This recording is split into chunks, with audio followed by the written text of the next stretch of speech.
le mix énergétique, c'est que l'électricité?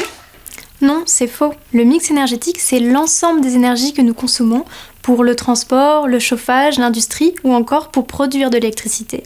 C'est donc le nucléaire, les énergies renouvelables, mais aussi le pétrole et le gaz. Le mix énergétique, ça doit évoluer. C'est vrai. Aujourd'hui encore, le mix énergétique français dépend à plus de 60% des énergies fossiles qui émettent beaucoup de gaz à effet de serre. La France doit donc réduire cette dépendance et continuer sa transition énergétique pour respecter ses engagements pour le climat. En plus, actuellement, la France importe quasiment la totalité des énergies fossiles qu'elle consomme. La transition énergétique, c'est donc une solution pour sortir de la dépendance aux importations d'énergie. Les énergies renouvelables et le nucléaire permettent en effet de relocaliser la production d'énergie en France en valorisant des ressources locales.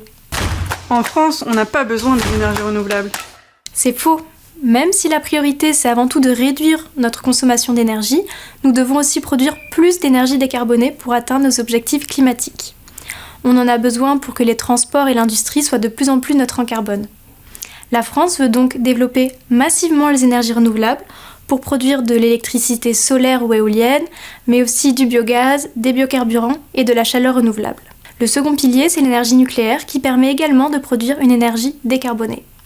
La consommation d'électricité va augmenter dans les années à venir. C'est vrai, parce que dans certains secteurs comme les transports ou l'industrie, l'électricité décarbonée va progressivement remplacer les produits pétroliers et le gaz.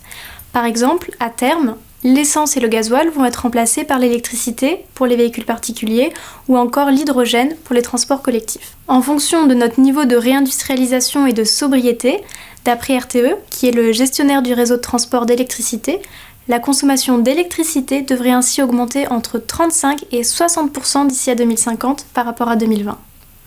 Par contre, grâce aux économies d'énergie, par exemple dans les bâtiments ou la mobilité, notre consommation globale d'énergie devrait baisser de 40% d'ici à 2050 par rapport à 2020.